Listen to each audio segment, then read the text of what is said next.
Do you get into storytelling as well, or no? Do you walk through that with the prospective customer? Yeah, storytelling.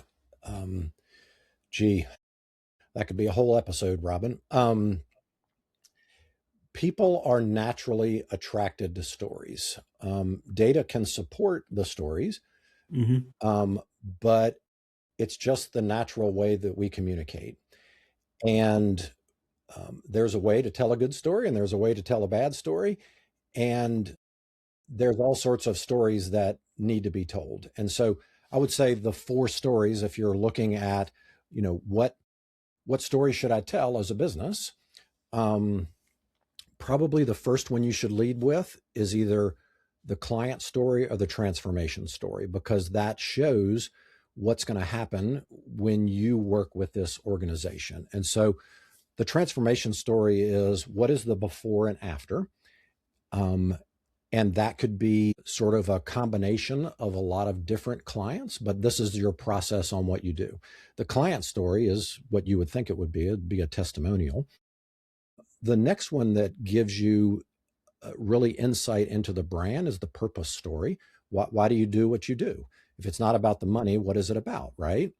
And then the last one is the founder story, which is a little different than the purpose story, because the founder, people want to know who started this, what's the history of the business, why did it come into existence.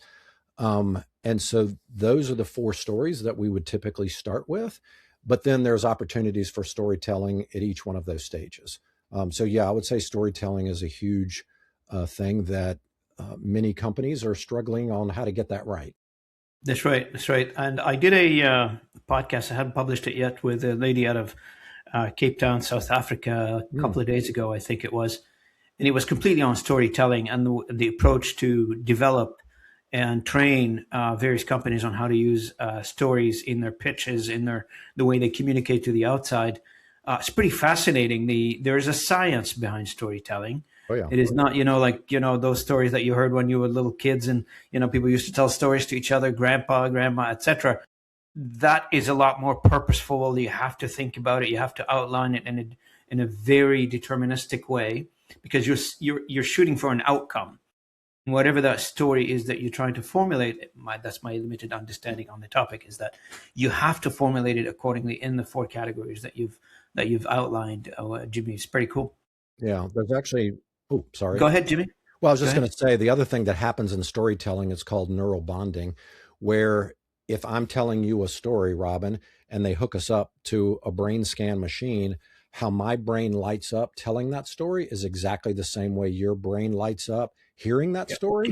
And so it creates a connection that's not possible through data that you're going to give somebody.